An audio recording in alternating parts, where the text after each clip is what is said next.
Muy bien, vamos a comenzar nuestro estudio de las epístolas de Pablo con su carta, su epístola a los Gálatas. Gálatas probablemente fue la primera carta escrita por Pablo que tenemos en el Nuevo Testamento. Entonces vamos a comenzar con el contexto histórico del libro de Gálatas. Cuando hablo del contexto histórico, estoy hablando de los eventos y las circunstancias en las cuales la carta fue escrita. Es importante entender que todas las cartas del Nuevo Testamento son ocasionales, que quiere decir que fueron escritos a una ocasión, unas circunstancias, una situación específica en la vida de los lectores y en la vida del autor de la carta. Entonces, cuando me acerco a una carta para interpretarla, la pregunta básica que siempre tengo es ¿por qué escribió este autor esta carta a esta gente en este momento? ¿Okay? ¿Qué fue la situación, la ocasión que causó que el autor escribiera este libro? Entonces, estas cartas son personales y para entenderlas tenemos que entender algo acerca de el autor, la situación de los lectores, la relación entre el autor y los lectores. Entonces, siempre comienzo leyendo la carta buscando pistas o indicaciones acerca de los lectores y su vida y sus circunstancias para entender por qué el autor escribió la carta a ellos en ese momento.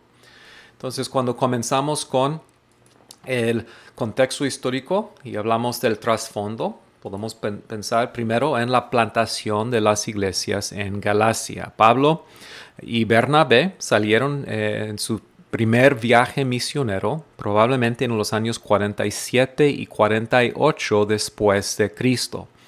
Durante ese tiempo, ellos pasaron por la región, la provincia de Galacia, y en 4 ciudades, Antioquía de Pisidia, que es diferente a Antioquía de Siria, es la ciudad donde Pablo tiene su iglesia enviadora, pero Antioquía de Pisidia, Iconio, Listra y Derbe.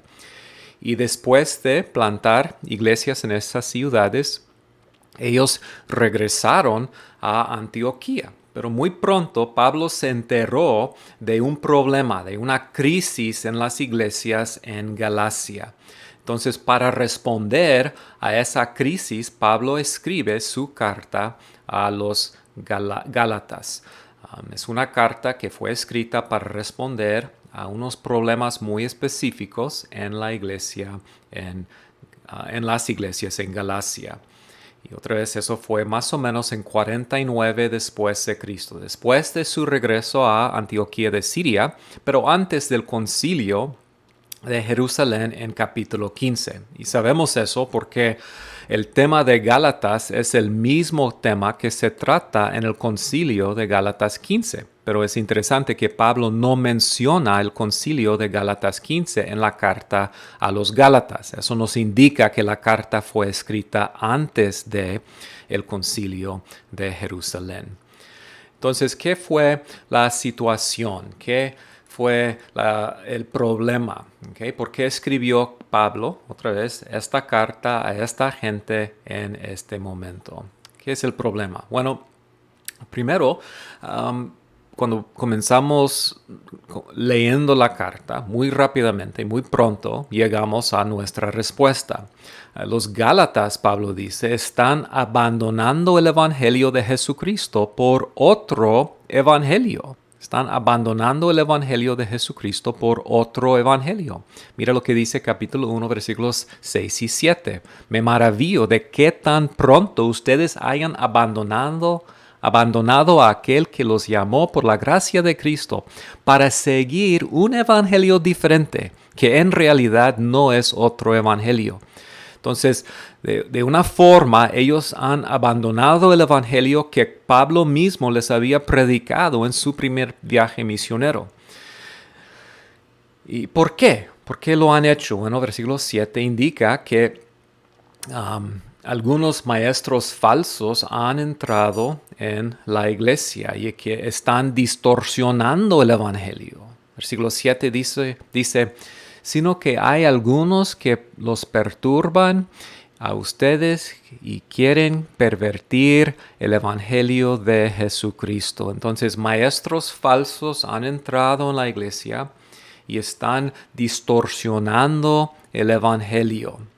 Entonces, ¿qué sabemos de los falsos maestros? ¿Qué sabemos de ese grupo de personas? Bueno, la carta misma indica varias cosas acerca de ellos. Primero, aprendemos que ellos claramente predican otro evangelio. Mira lo que dice versículos 8 y 9 de capítulo 1.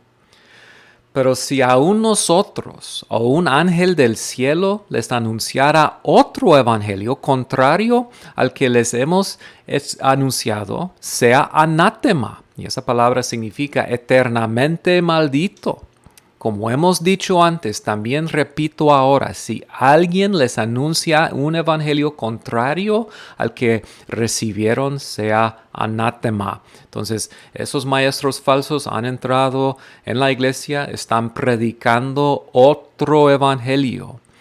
Así que ellos, Pablo indica en la carta, ellos han engañado a los Gálatas. Mira lo que dice capítulo 3, versículo 1. Oh, Gálatas insensatos, ¿quién los ha fascinado? Y esa palabra significa hechizado, embrujado, encantado. ¿Quién los ha fascinado a ustedes, antes cuyos ojos Jesucristo fue presentado públicamente como crucificado? Pablo, cuando predicaba a las iglesias en Galacia, había predicado a Cristo claramente, plenamente. Pero ellos han sido engañados y fascinados, hechizados por esos falsos maestros. Entonces los falsos maestros están causando confusión en las iglesias. Capítulo 5, versículo 7. Ustedes corrían bien. ¿Quién les impidió obedecer a la verdad? Versículo 10.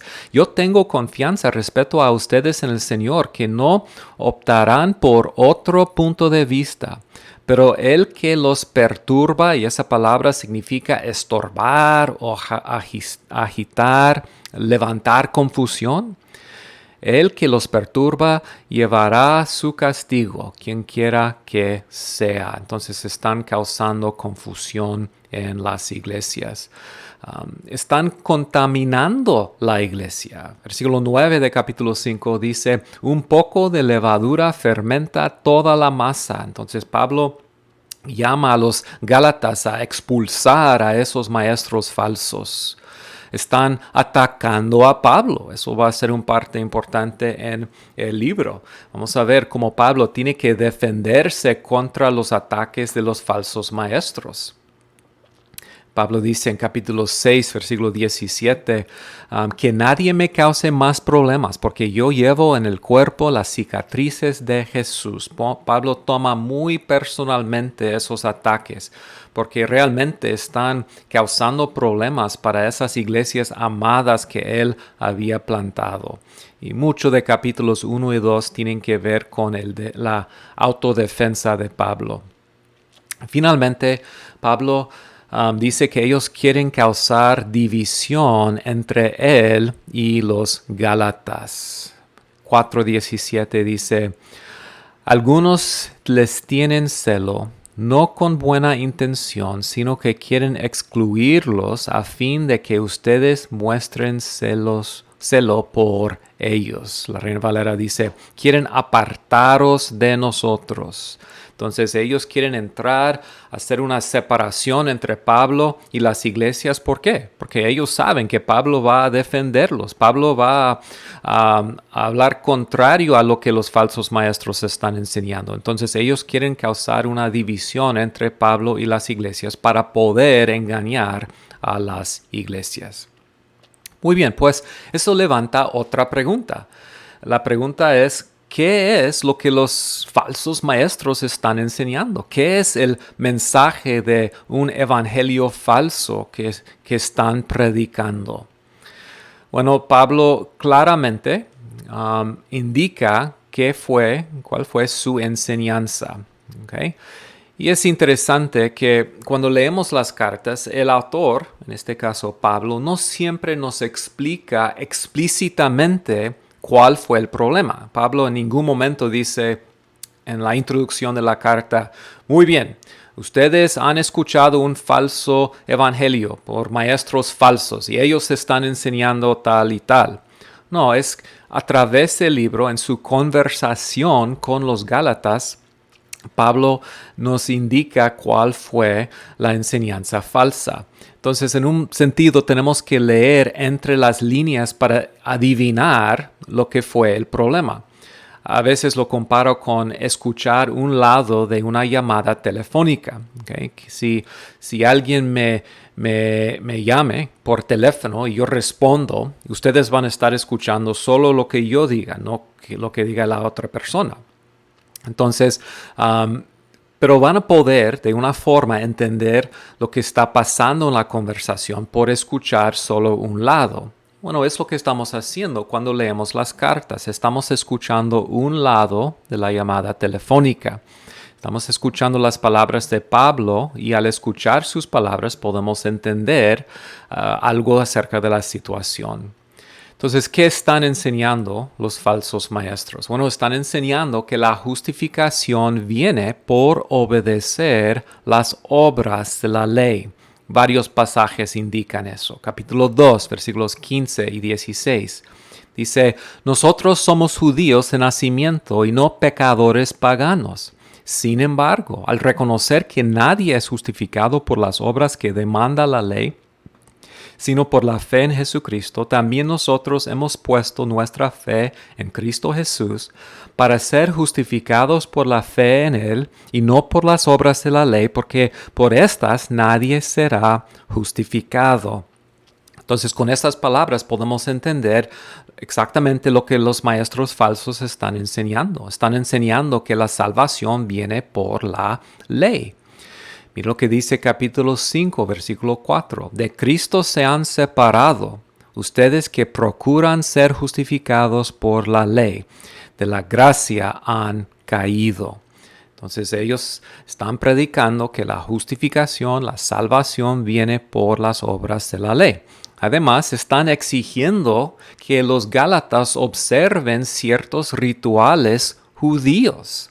Capítulo 4, versículos 10 y 11 dice, ustedes observan los días, los meses, las estaciones y los años. Está hablando de detalles de la ley del Antiguo Testamento. Temo que quizá he trabajado en vano por ustedes. Entonces parece que esos maestros falsos han entrado y están diciendo, mira, si quieren seguir a Cristo, si quieren ser cristianos, tienen que observar todos esos rituales de la ley mosaica.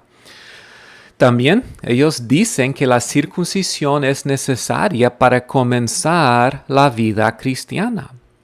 O sea, Pablo dice en capítulo 5, versículos 2 y 3, escuchen bien, yo Pablo les digo que si se hacen circuncidar, Cristo no les servirá de nada. De nuevo declaro que todo el que se hace circuncidar está obligado a practicar toda la ley. Entonces, otra exigencia de los maestros falsos es que dicen, mira, la vida cristiana comienza con la circuncisión. Como hoy en día hay algunos grupos, algunas denominaciones que enseñan que para ser salvo uno tiene que ser bautizado.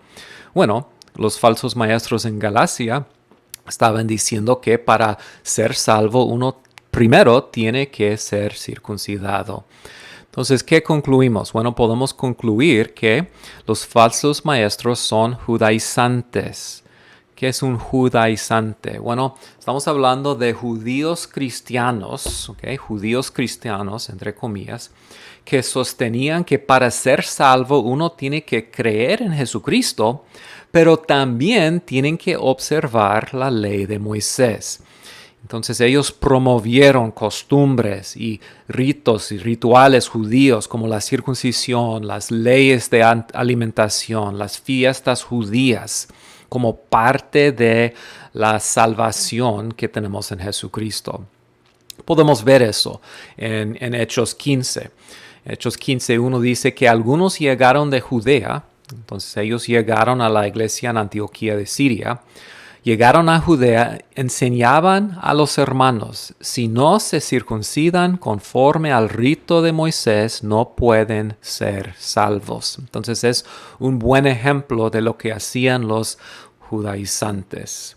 Entonces, muy bien, este nos da una buena idea acerca del contexto histórico del libro y lo que estaba pasando en Galacia. Entonces, ¿qué es el mensaje? ¿Qué fue el mensaje de Pablo para las iglesias en Galacia? ¿Qué es el mensaje básico? Bueno, podemos resumirlo así. El mensaje de Gálatas es: para estar correcto con Dios, es decir, para ser justificado como hijo de Dios y partícipe de las promesas de Dios para Abraham y su descendencia, para estar correcto con Dios, uno solo tiene que creer en Cristo. En otras palabras, la justificación no es por las obras de la ley, la justificación es por la fe. Podemos ver esto en varios pasajes claves. Capítulo 2, versículo 16, Pablo dice: sin embargo, al reconocer que nadie es justificado por las obras que demanda la ley, sino por la fe en Jesucristo, también nosotros hemos puesto nuestra fe en Cristo para ser justificados por la fe en Él, y no por las obras de la ley, porque por estas nadie será justificado. Claramente Pablo indica en este versículo lo que es el mensaje básico del libro de Gálatas. También en capítulo 3, versículo 11 y 26 podemos verlo. Ahora bien, es evidente que por la ley nadie es justificado delante de Dios, porque el justo vivirá por la fe. Ahora, la palabra justificado significa declarar justo. Entonces la pregunta es: ¿cómo puedo yo, como un pecador, alguien bajo la ira de Dios y la condenación de Dios, cómo puedo llegar a ser aceptado por Dios, declarado justo o correcto delante de Él? Los judaizantes argumentaron: bueno, uno tiene que, para ser correcto, estar correcto con Dios, para ser declarado justo o correcto delante de Dios, tiene que cumplir algunos requisitos, y por obedecer, por cumplir esos requisitos, una persona es justificado. Eso es la justificación por las obras. Y Pablo dice: no, la justificación es una obra de Dios, de la gracia de Dios, en la cual Él declara a pecadores justos o correctos delante de Él. Pablo dice: nosotros estamos libres de las demandas de la ley. Y por eso Gálatas se ha llamado la Magna Carta de la fe cristiana. Las palabras Magna Carta vienen de la historia de Inglaterra. Una Magna Carta es una carta, un documento que proclama la libertad de un grupo de personas y que describe sus derechos como hombres libres del dominio de otros. Entonces, Gálatas declara que los que están en Cristo son libres del dominio y la esclavitud de la ley mosaico. Como dice capítulo 5, versículo 1, para libertad fue que Cristo nos hizo libres. Por tanto, permanezcan firmes y no se sometan otra vez al yugo de esclavitud. Ok, vamos a comenzar nuestra exposición de la carta, comenzando con la introducción. En versículos 1 al 9 de capítulo 1, Pablo tiene su introducción. Y solo quiero hacer 3 comentarios breves acerca de la introducción. Okay, primero, Pablo comienza con una defensa de su apostolado. Dice versículo 1, Pablo, apóstol, no de parte de hombres, ni mediante hombre alguno, sino por medio de Jesucristo y de Dios el Padre. Entonces eso establece el tono del libro. Es una carta apologética, es una defensa del Evangelio y de Pablo mismo. Y vamos a ver que los maestros falsos no solamente atacan al Evangelio, atacan a Pablo y niegan su posición como un apóstol de Jesucristo. Entonces la autodefensa de Pablo será una parte importante del mensaje del libro. El origen de su apostolado es Cristo y Dios, no el hombre. Como los profetas del Antiguo Testamento, Él ha sido llamado, Él ha sido comisionado por Dios. Segundo, Pablo introduce el tema importante de la nueva edad o nueva época que Jesús comenzó. Versículo 4, Pablo dice, Él mismo se dio por nuestros pecados para librarnos de este siglo, este presente siglo malo. Esa idea del presente siglo malo es importante. Los judíos dividieron la historia humana en dos eras o dos épocas, dos edades, este siglo y el siglo venidero, esta época y la época venidera. Y aún Jesucristo usó ese concepto. Por ejemplo, Mateo 12:32 dice, al que hable contra el Espíritu Santo no le seré perdonado ni en este siglo ni en el venidero. Ahora, este siglo es la época en la cual estamos viviendo. Este siglo se caracteriza por la maldad, el pecado, la maldición. El siglo venidero, y desde la perspectiva de los autores del Antiguo Testamento, el siglo venidero era completamente futuro. Okay.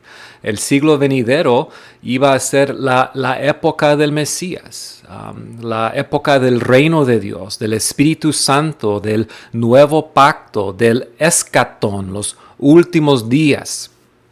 Ahora, desde la perspectiva judía, esas dos épocas son muy distintas. Nosotros vivimos en esperanza de la llegada del mundo venidero, del siglo venidero.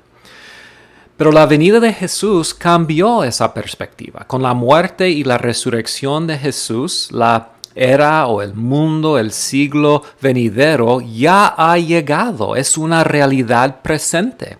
El reino de Dios, la época del Mesías, del Espíritu Santo, del nuevo pacto, hasta el escatón, ya esas son realidades presentes. Entonces ahora esas dos épocas o esos dos siglos se superponen, se traslapan. O sea, la idea es que el reino de Dios, la época del Mesías, es una realidad presente junto con este siglo. Ya que para los que están en Cristo, aunque viven en este mundo, han sido rescatados del presente siglo malo y ahora están participando en las bendiciones del siglo venidero. Han sido trasladados al reino de Dios del reino de Satanás. Y todo de eso se cumplió con la muerte de Jesucristo. Otra vez, Pablo dice, Él mismo se dio por nuestros pecados para librarnos de este presente siglo malo.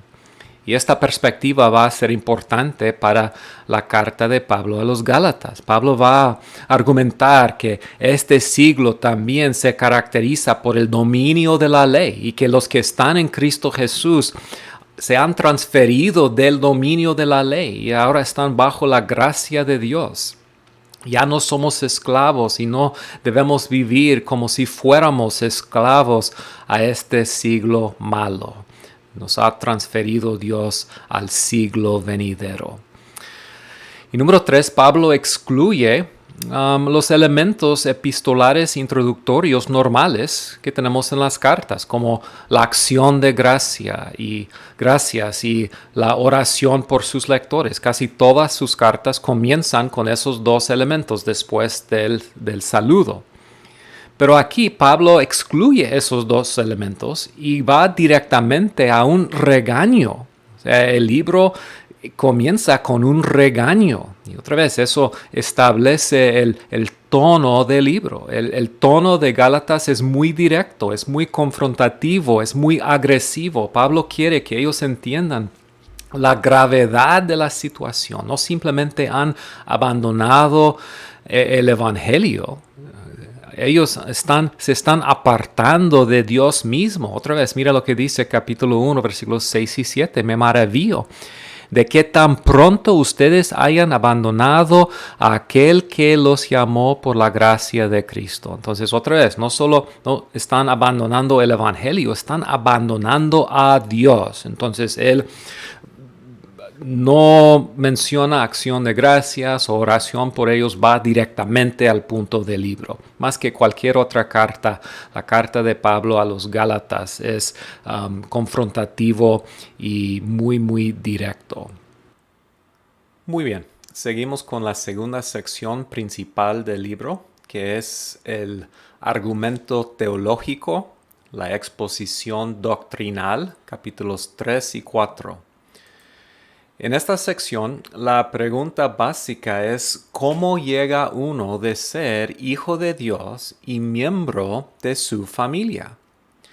Y es importante notar que la pregunta básica no es ¿cómo puede uno ser justificado por la fe? La justificación por la fe es sumamente importante en esta sección, pero el punto más amplio, el enfoque principal del argumento de Pablo en capítulos 3 y 4 es ¿cómo puede uno ser hijo de Dios, hijo de Abraham, heredero de las promesas de Dios que Dios le dio a Abraham? Eso es la pregunta más básica. Entonces vamos a observar varios detalles en ese argumento, pero el punto principal es que es por la fe en Cristo que uno llega de ser hijo de Dios y heredero de las promesas. Y una de las bendiciones de ser hijo de Dios es ser justificado por la fe. Entonces, podemos comenzar así. Como Pablo empieza en versículos 1 al 5, comienza su argumento apelando a la experiencia personal de los Gálatas. ¿Qué es lo que pasó entre ellos cuando Pablo les predicó el Evangelio? Bueno, la experiencia pasada de ellos, cuando Pablo les predicó el Evangelio, fue que las bendiciones de Dios vienen por la fe, no por la ley. Y otra vez, Pablo está apelando a su propia experiencia de ellos. Versículos 1 al 5 dice, «Oh Gálatas insensatos, ¿quién los ha fascinado a ustedes, ante cuyos ojos Jesucristo fue presentado públicamente como crucificado?» Y aquí Pablo está hablando de su predicación de la cruz de Cristo a ellos. Eso es el único que quiero averiguar de ustedes. ¿Recibieron el Espíritu por las obras de la ley o por el oír con fe?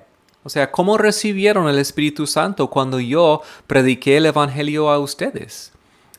Y obviamente la respuesta es no por obedecer la ley, sino por la fe. Cuando ellos creyeron, recibieron el Espíritu Santo. Entonces Pablo dice, ¿tan insensatos son? Habiendo comenzado por el Espíritu, ¿van a terminar ahora por la carne? ¿Han padecido tantas cosas en vano? Si es que en realidad fue en vano, aquel pues que les suministra el Espíritu, hablando de Dios, y hace milagros entre ustedes, ¿lo hace por las obras de la ley o por el oír con fe? Y otra vez, el punto es que todo que ha pasado entre ellos, todas sus experiencias, apunta a esta verdad, que su salvación y las bendiciones de Dios no vinieron por su obediencia a la ley, sino por su fe. Entonces, en versículos 6 a 29, Pablo usa varios argumentos del Antiguo Testamento para demostrar su punto. Y el argumento básico en este pasaje es que Abraham fue justificado por la fe, no por la ley, y los que creen en él, o sea, creen como él creó, y los que creen como él, como Abraham creyó, son los hijos de Abraham e hijos de Dios. Entonces todo el argumento fluye del hecho de que Abraham fue justificado por la fe. Y Pablo va a comenzar con una cita de Génesis 15, 6, versículo 6. Así Abraham creyó a Dios y le fue contado por justicia. Otra vez, es una cita de Génesis 12 a 15, 6. Por tanto, sepan que los que son de fe, estos son hijos de Dios. Entonces, Abraham es el prototipo bíblico de un hombre de fe, de la fe salvadora, de alguien que es salvo, es justificado por la fe. Pero lo que es importante aquí es la conclusión que Pablo saca. Entonces, si Abraham fue justificado por la fe, la conclusión es que todos que creen como él creyó son sus hijos. En otras palabras, uno es hijo de Abraham no por su descendencia física, sino por su fe. Ahora, eso es el argumento básico y Pablo sigue en versículos 7 en adelante desarrollando ese mismo punto. Entonces, primero, en versículos 7 al 9, vemos que el plan de Dios siempre fue justificar a los gentiles por la fe. Eso fue el evangelio anunciado a Abraham. Entonces mira lo que Pablo dice en versículos 7 al 9. Por tanto, sepan que los que son de fe, estos son hijos de Abraham. La Escritura, previendo que Dios justificaría a los gentiles por la fe, anunció de antemano las buenas nuevas a Abraham, diciendo, en ti serán benditas todas las naciones. Y ahora está citando Génesis 12:3, cuando Dios le dijo a Abraham, lo llamó, lo apartó, lo separó de las naciones y dijo, en ti, Abraham, serán benditas todas las naciones. Versículo 9, así que los que son de la fe son bendecidos con Abraham, el creyente, o sea, el hombre que creyó. Entonces, eso es realmente increíble. Pablo usa la promesa de Génesis 12:3 para demostrar que el plan de Dios siempre fue justificar a los gentiles por la fe. Entonces, asombrosamente, Pablo dice que cuando Dios anunció su plan a Abraham, le estaba anunciando, le estaba predicando las buenas noticias, las buenas nuevas, el evangelio. Entonces, ¿qué fue el evangelio anunciado a Abraham? Bueno, es que todos que creen como él creyó participarían en las bendiciones que Dios le prometió a él. Entonces, eso se aplica especialmente a las naciones, porque Dios dijo, en ti serán benditas todas las naciones. Entonces, el punto es, Dios no solamente justificó a Abraham por la fe. El plan de Dios, según Génesis 12:3, es que Dios justificaría a todos por la fe. Eso implica que todos después de Abraham son salvos, son justificados por la fe. Muchas veces se entiende de una manera diferente. He escuchado a predicadores que han dicho, en el Antiguo Testamento fueron salvos por las obras y en el Nuevo Testamento somos salvos por la fe. Pablo niega eso. Pablo dice, no, la salvación siempre ha sido por la fe. Y Abraham es el ejemplo bíblico, el prototipo de esa fe verdadera salvadora. Bueno, si la justificación es por la fe y no por las obras, ¿qué hay de la ley? Eso hubiera sido una pregunta natural para los lectores de la carta. Los judíos enseñaron que la ley fue dada para traer bendición. Pero Pablo dice que no, que la bendición viene por medio de la fe y por medio del evangelio. Entonces, ¿cómo podemos entender la ley si no fue para traer bendición? Bueno, Pablo de hecho dice, no, la ley no puede salvar. De hecho, la ley, en vez de traer bendición, ¿trae qué? Maldición. Pero en la cruz, Cristo nos ha rescatado de la maldición de la ley. Y es el punto de versículos 10 a 14. Podemos verlo especialmente en 13 y 14. Gálatas 3:13 dice, Cristo nos redimió de la maldición de la ley, habiéndose hecho maldición por nosotros, porque escrito está, maldito todo el que cuelga de un madero, a fin de que en Cristo Jesús la bendición de Abraham viniera ¿a quién? A los gentiles, para que recibiéramos la promesa del Espíritu mediante la fe. Entonces la ley trae maldición, pero Cristo fue a la cruz con un propósito específico, para llevar en sí mismo esa carga, esa maldición y así redimirnos a nosotros de la maldición de la ley. ¿Para qué? Para que recibiésemos la bendición de Abraham. Entonces, ¿cómo funciona eso?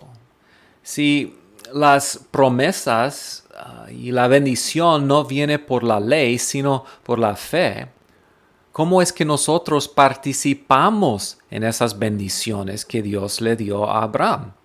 Si la ley no es lo que nos conecta con Abraham, ¿cómo llega uno de participar en esas bendiciones mencionadas en Génesis 12:3? Y la respuesta de Pablo va así. Nuestra herencia de las promesas de Abraham vienen por medio de la simiente de Abraham, que es Jesucristo. Entonces, ¿qué es lo que nos conecta con Abraham? No es la ley. Lo que nos conecta con Abraham es Jesucristo, que es la simiente de Abraham. Mira versículo 16. Ahora bien, las promesas fueron hechas a Abraham y a su descendencia, es decir, su simiente. ¿Okay? Entonces Dios hizo promesas para a la descendencia de Abraham.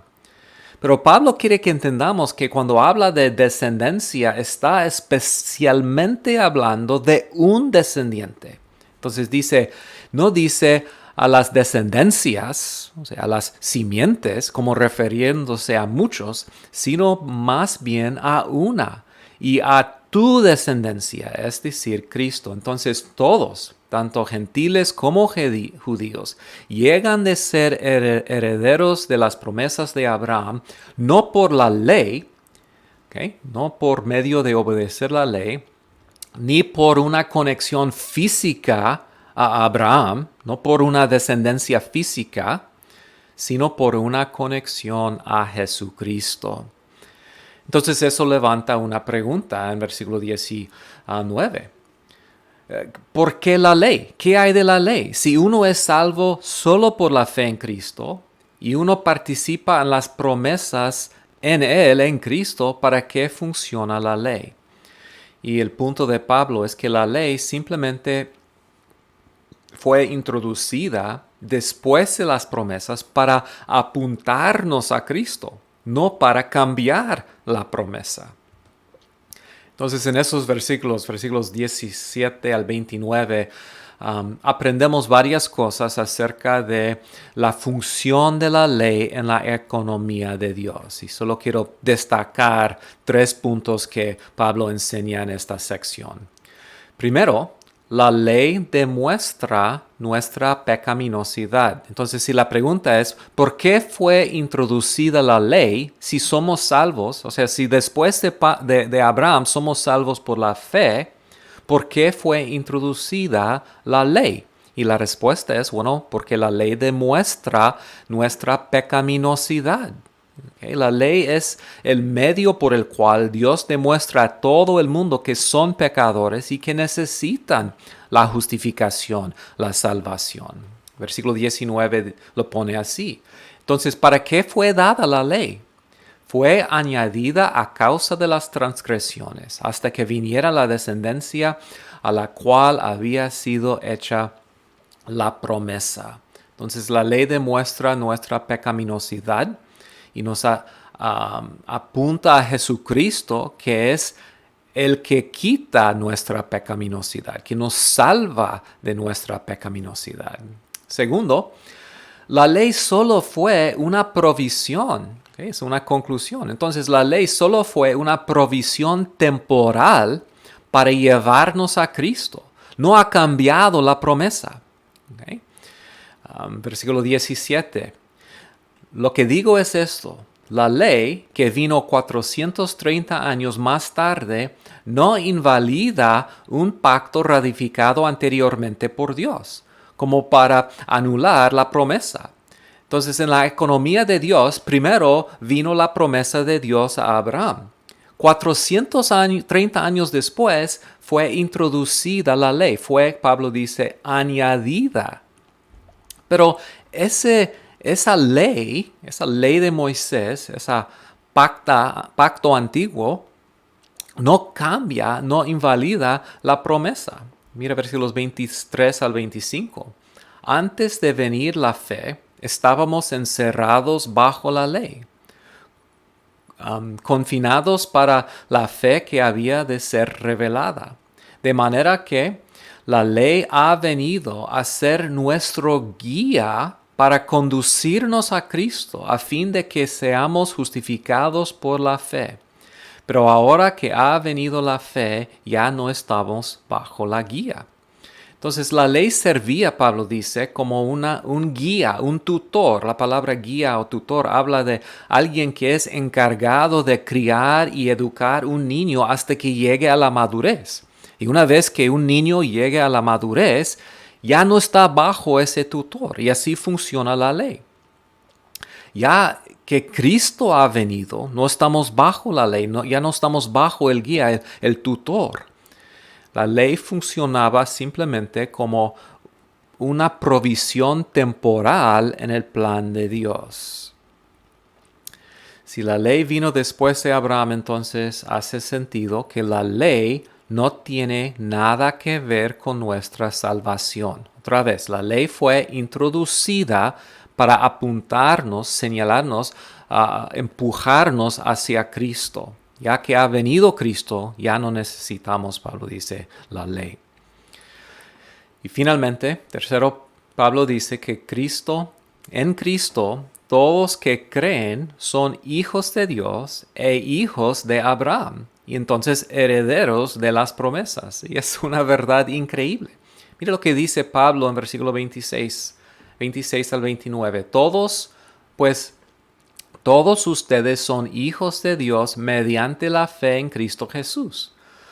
Porque todos los que fueron bautizados en Cristo se han revestido.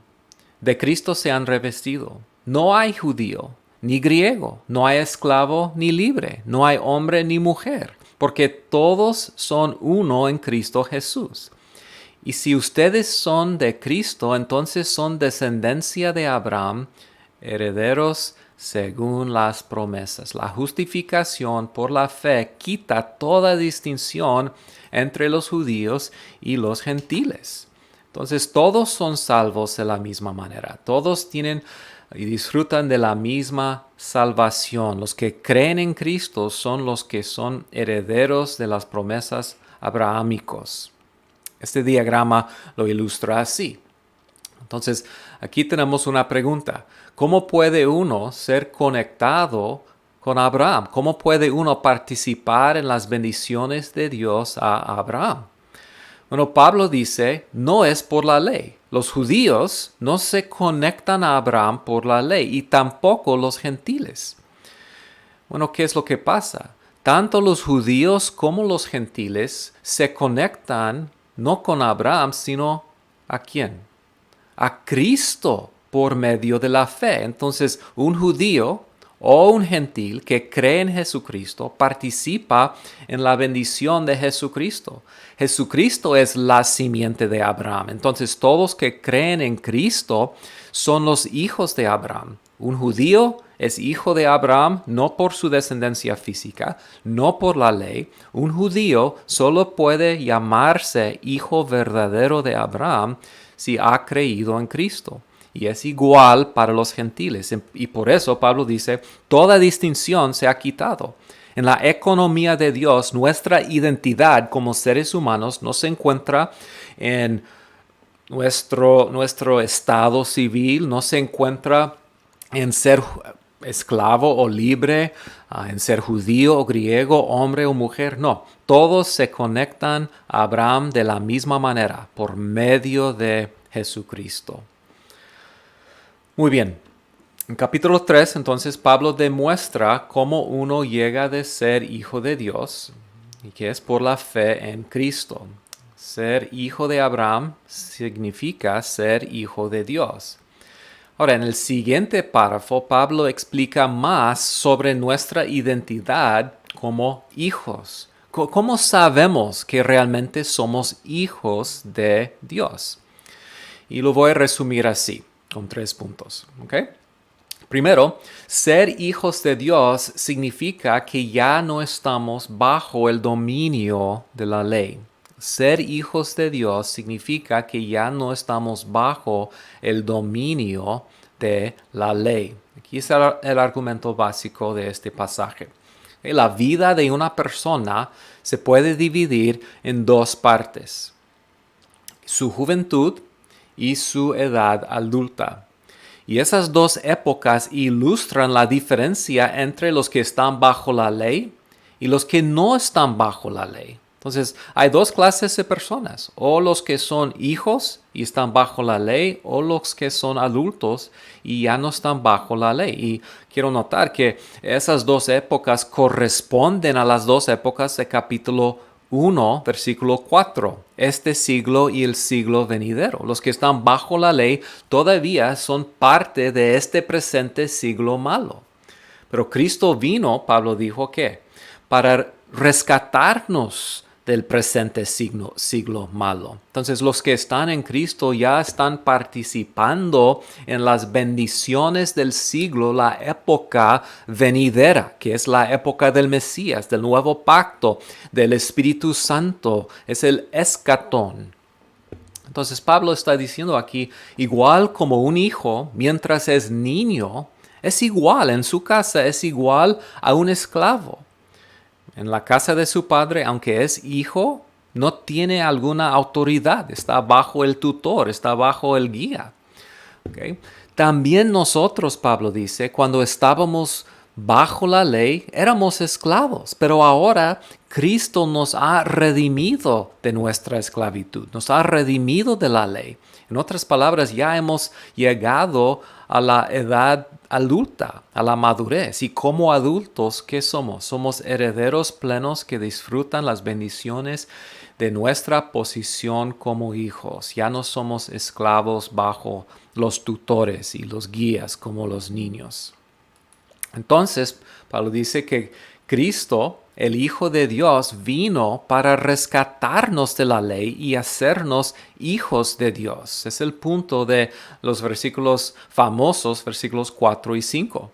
Pablo dice, pero cuando vino la plenitud, hablando del cumplimiento de las promesas, cuando vino la plenitud del tiempo, Dios envió a su Hijo, su verdadero Hijo, su descendiente principal, la simiente. Dios envió a su Hijo, nacido de mujer, nacido bajo la ley, a fin de que redimiera a los que están bajo la ley, para que recibiéramos la adopción de hijos. Entonces, el propósito de la encarnación y la vida de Jesucristo era venir a este mundo como alguien bajo la autoridad de la ley. Él obedeció, se sometió completamente a la ley de su Padre. ¿Para qué? Para poder redimirnos a nosotros de la ley. Entonces, Pablo dice, Dios nos ha dado una garantía. Dios nos ha dado el Espíritu Santo como garantía de nuestra identidad como hijos. La verdad es que a veces no sentimos como si somos hijos. Pero mira lo que dice versículo 6. Porque ustedes son hijos. Y porque ustedes son hijos, Dios ha enviado el Espíritu Santo de su Hijo a nuestros corazones, clamando, Abba, Padre. Entonces, como otros pasajes en el Nuevo Testamento, el Espíritu Santo representa las primicias de nuestra herencia, las primicias de nuestra participación en la edad futura, en el siglo venidero. Ya estamos participando en esas bendiciones, aunque todavía estamos en este siglo malo. Pero lo que tenemos para garantizar nuestra participación completa en el siglo venidero es el Espíritu Santo. Entonces, Romanos 8:15 llama al Espíritu Santo el Espíritu de adopción. En Efesios 1:14, Él se llama las arras de nuestra herencia futura. Entonces dice Pablo, Dios nos ha dado el Espíritu Santo. El Espíritu Santo vive en nosotros como una garantía de nuestra herencia futura. ¿Cómo sabemos que somos hijos? ¿Cómo sabemos que participaremos en todas las bendiciones de Abraham? Por la presencia del Espíritu Santo. En versículo 7 tenemos una conclusión. Como hijos ya no somos esclavos a la ley. Por tanto, ya no eres siervo, sino hijo. Y si hijo, también heredero por medio de Dios. Son promesas increíbles. Bueno, finalmente, en versículos 8 al 31, tenemos lo que podemos llamar la aplicación de todo lo que Pablo ha dicho en capítulos 3 y 4. Y la aplicación va así. Hermanos, si ustedes regresan a la ley, están regresando a la vieja época de esclavitud. Y eso no tiene sentido. Ahora voy a resumir el argumento de 8 al 31 así. Primero vamos a ver que hay un argumento básico. No tenemos tiempo para hacer una exégesis de todo el pasaje, pero puedo resumir el argumento así.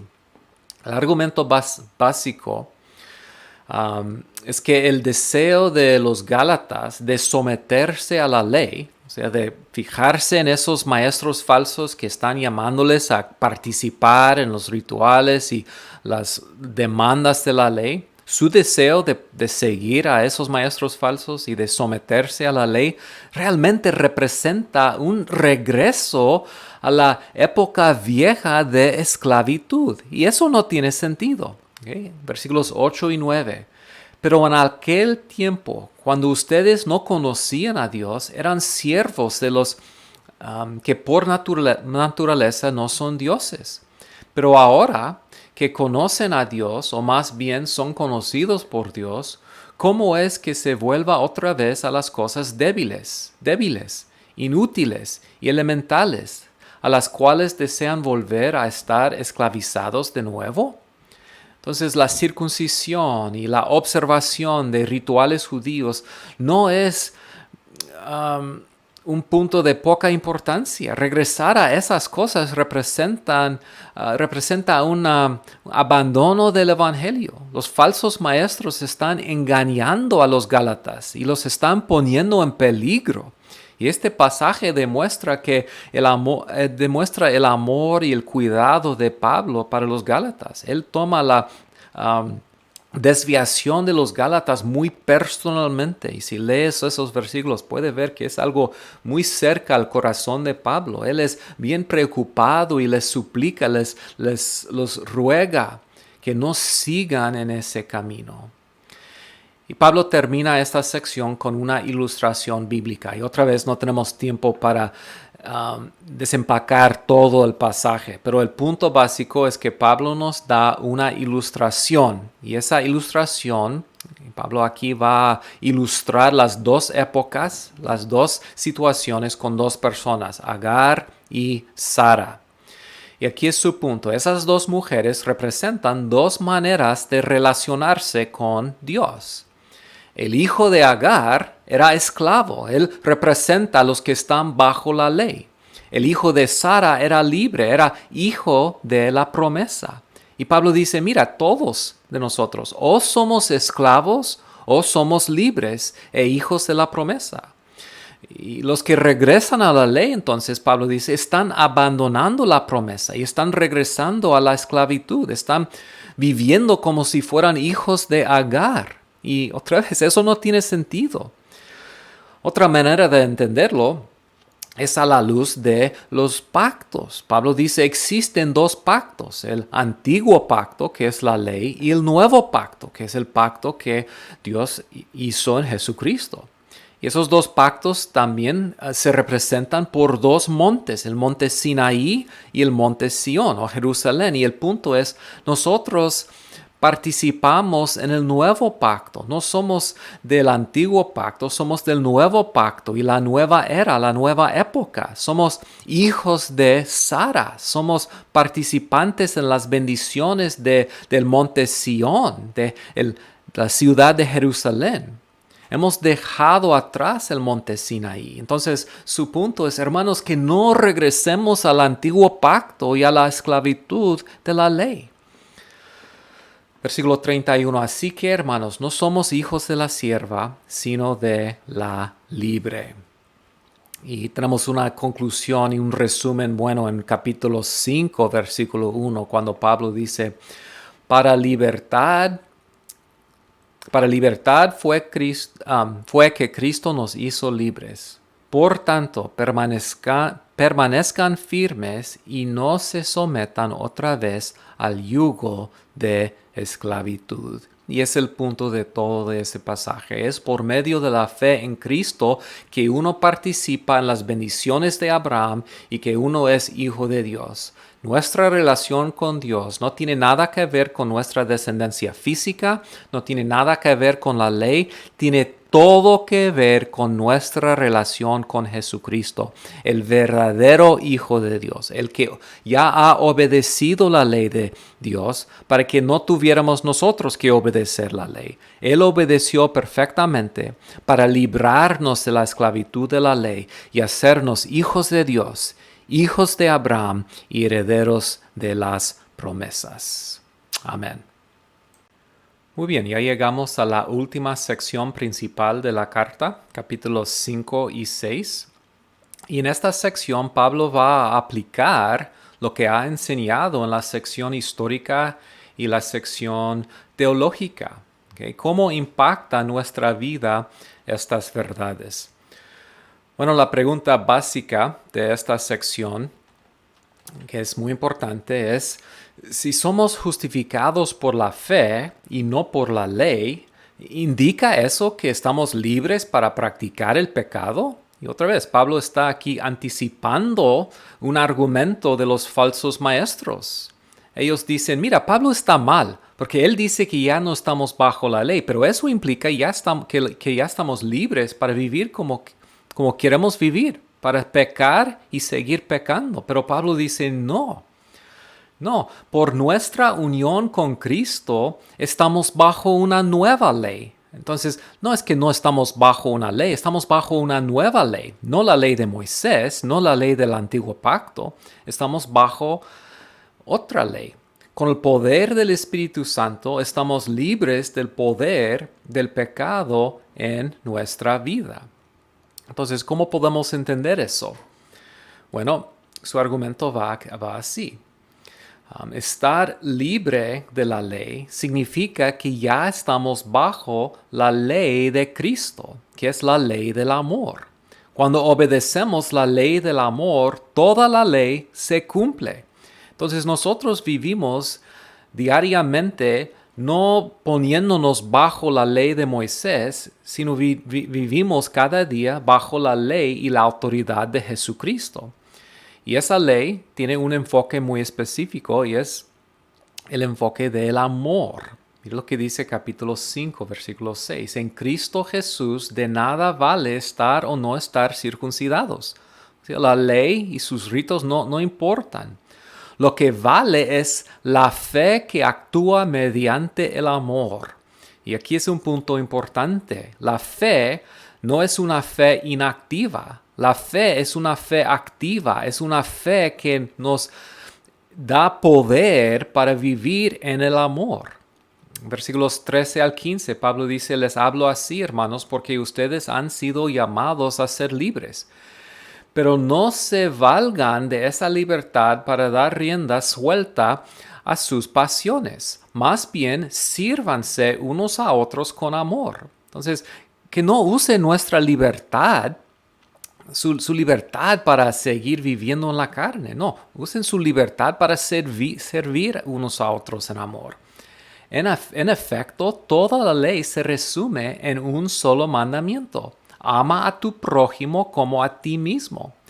Pero si siguen mordiéndose y devorándose, y aquí está hablando de la confusión y las divisiones que han introducido los falsos maestros, tengan cuidado, no sea que acaban por destruirse unos a otros. Y otra vez, Pablo está diciendo, ya estamos bajo una nueva autoridad, es la autoridad de Cristo mismo, es la ley de Cristo, que es la ley de amor.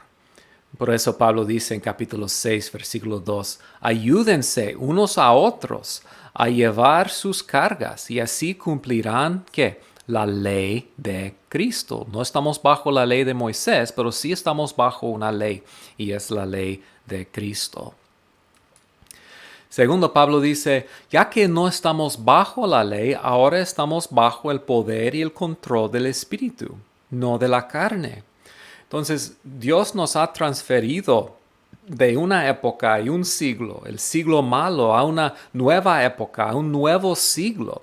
Y ese nuevo siglo se caracteriza por el Espíritu Santo. Y es por medio de la presencia del Espíritu Santo en nuestra vida que tenemos libertad, no solamente de la ley, sino también libertad del poder de nuestra carne. Pablo explica eso en un pasaje muy famoso, capítulo 5, versículos 16 al 25.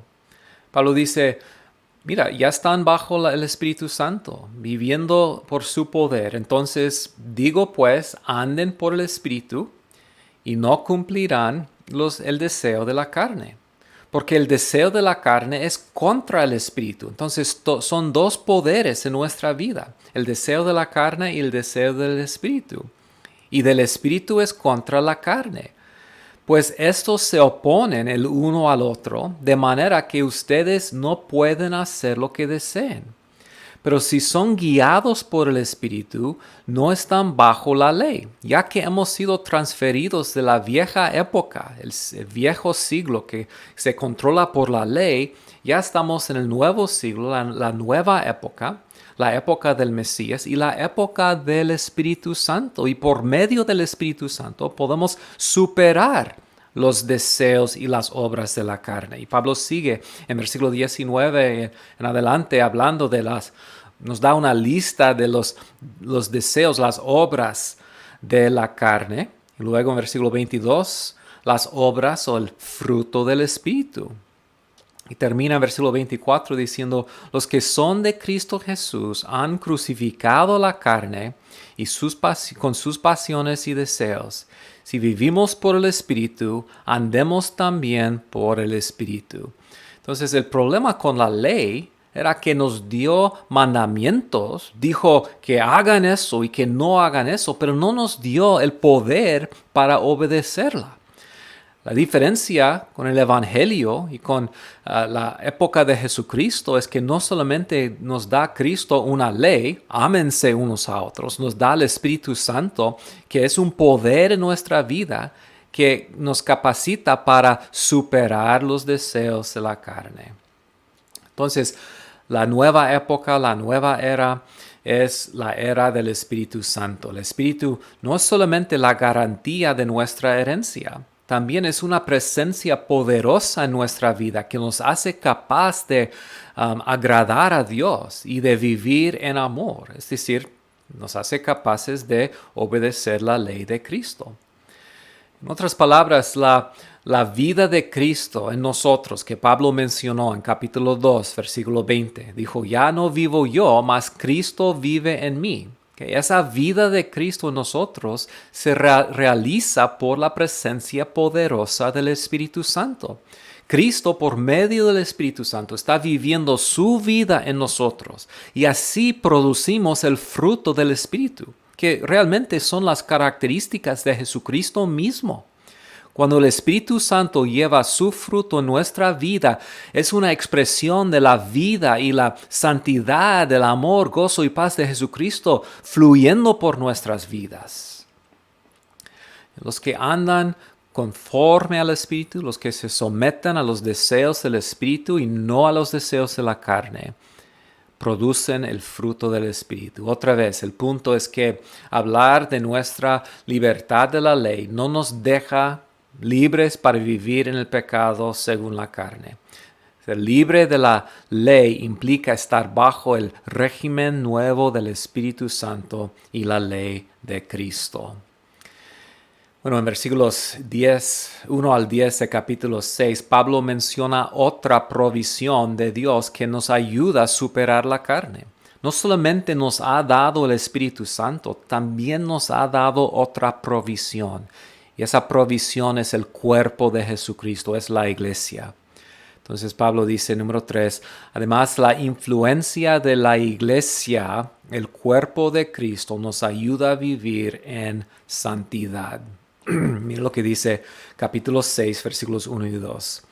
Hermanos, si alguien es sorprendido en alguna falta, ustedes que son espirituales, restáurenlo en un espíritu de mansedumbre, mirándote a ti mismo, no sea que tú también seas tentado. Lleven los unos las cargas de los otros y cumplan así la ley de Cristo. Entonces, nosotros vivimos en una comunidad de fe y Pablo llama a esa comunidad a buscar el bienestar espiritual de todos en el cuerpo. Como el Espíritu Santo, la Iglesia es una presencia poderosa en nuestra vida que nos ayuda a vivir en santidad. Y luego seguimos con la conclusión, capítulo 6, versículos 11 al 18. Pablo termina su carta con una crítica final de los judaizantes y menciona varios problemas con ellos. Menciona su motivación. La motivación de esos más falsos maestros es una motivación falsa o mala. Ellos buscan impresionar a los hombres para evitar la persecución. Pablo dice en versículo 12, los que tratan de obligarlos a ustedes a circuncidarse lo hacen únicamente para dar una buena impresión. Su preocupación es la carne y la jactancia. Y luego Pablo dice, mira, ellos mismos no obedecen la ley. Ellos solamente quieren jactarse de los Gálatas. Entonces, el enfoque de los falsos maestros es elevarse a sí mismo y exaltarse a sí mismo, no agradar a Dios, no vivir en santidad. Pablo, al contrario, reconoce lo que realmente importa, que es la cruz de Cristo y la nueva creación. Mira lo que dice en versículos 14 y 15. Pero lejos esté de mí gloriarme, sino en la cruz de nuestro Señor Jesucristo, por quien el mundo me es crucificado a mí y yo al mundo. Porque en Cristo Jesús ni la circuncisión vale nada, ni la incircuncisión, sino una nueva creación. Y así Pablo termina su libro como comenzó, fijándose en la obra de Cristo en la cruz y en la nueva creación que nos ha librado de este siglo malvado. Bueno, hermanos, muchas gracias por su atención. Espero que les ha sido de bendición esta breve exposición de la epístola de Pablo a los Gálatas.